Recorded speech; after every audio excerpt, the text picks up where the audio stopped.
Selamat datang di tutorial penyusunan sasaran kinerja pegawai atau SKP, untuk jabatan pimpinan tinggi. Berikut adalah tahapan dalam penyusunan SKP JPT.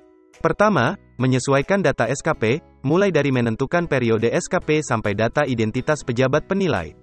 Kedua, menyusun rencana hasil kerja SKP. Ketiga, menyusun perilaku kerja. Keempat, menyusun lampiran SKP.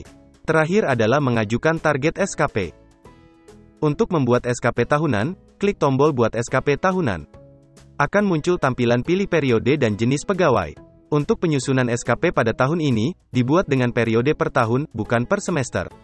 Yaitu periode Januari sampai Desember. Kecuali jika terdapat mutasi atau pindah unit, maka untuk periode dapat disesuaikan. Pilih jenis pegawai saat periode SKP ini dibuat. Jika telah sesuai, klik selanjutnya.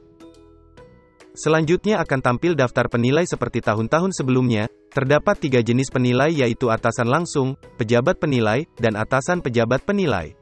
Lakukan pengecekan identitas dan harus berdasarkan tabel penilai. Klik tombol tabel penilai berikut untuk dijadikan referensi dalam pemilihan atasan langsung.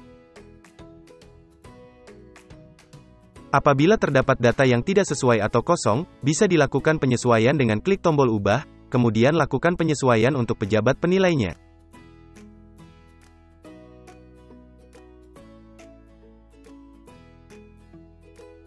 Jika semua data telah sesuai, klik tombol simpan.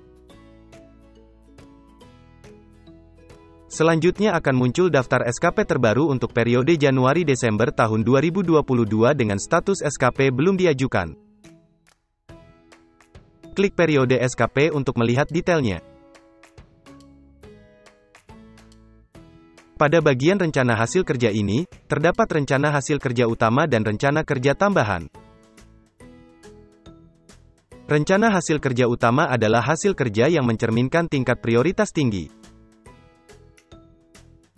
Sedangkan rencana hasil kerja tambahan adalah hasil kerja yang mencerminkan tingkat prioritas rendah.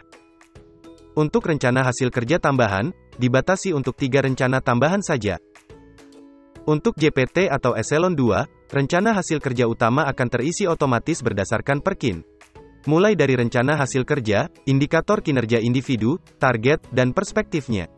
Namun data tetap masih bisa diubah, baik narasinya maupun penambahan indikator. Pada pengisian rencana hasil kerja utama ini, Eselon 2 hanya perlu menambahkan cascading dengan cara mengisi pengampu dari setiap rencana hasil kerja. Untuk menambahkan pengampu, klik tombol ubah. Secara default akan menampilkan data pegawai bawahan langsung. Untuk memilih pengampu di luar bawahan langsung, dapat memilih pegawai lainnya.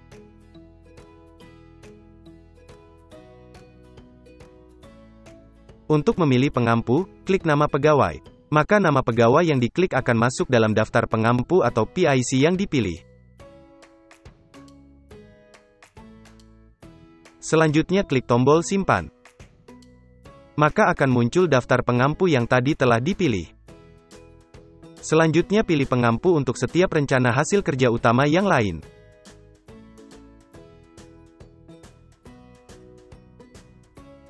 Selanjutnya kita masuk pada bagian perilaku kerja.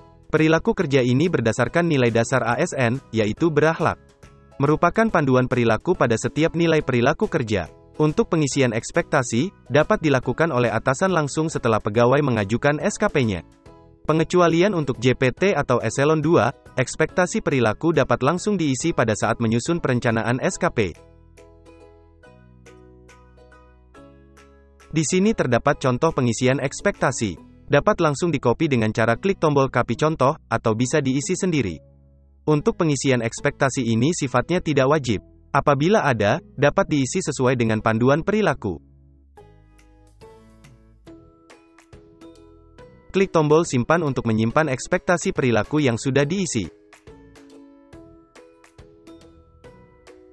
Kita lanjut ke bagian ketiga, yaitu lampiran SKP. Lampiran SKP terdiri dari dukungan sumber daya, skema pertanggungjawaban, dan konsekuensi.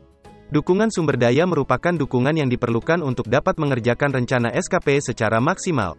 Skema pertanggungjawaban merupakan pelaporan dari rencana SKP, apakah dibuat per bulan, per semester atau secara berkala. Sedangkan konsekuensi merupakan akibat dari terselesaikannya rencana SKP yang telah dibuat. Yang tampil di sini adalah data yang dibuat dari sistem, akan tetapi lampiran SKP dapat diubah dengan klik tombol tambah lampiran SKP. Kemudian pilih jenis lampiran SKP-nya, lalu isi keterangan lampiran SKP. Selanjutnya klik tombol simpan. Setelah semua lengkap, langkah selanjutnya adalah memilih tanggal pengajuan rencana SKP. Tanggal defaultnya adalah tanggal awal dari periode SKP yang dipilih. Pada bagian ini juga terdapat dua tombol untuk melihat draft dokumen SKP dan draft lampiran SKP sebelum dilakukan pengajuan. Silakan memilih tombol tersebut untuk melakukan pengecekan. Jika sudah sesuai semuanya, klik tombol ajukan target SKP, kemudian isi pasfrase Anda. Maka akan muncul pop-up notifikasi sukses, yang berarti pengajuan rencana SKP untuk Eselon 2 atau JPT sudah selesai. Dokumen SKP dan dokumen lampiran SKP sudah dapat di-download. Selanjutnya kita kembali ke halaman depan. Maka kita dapat melihat untuk status perencanaan SKP sudah final. Anda dapat mendownload dokumen SKP dan lampiran SKP yang sudah final tersebut.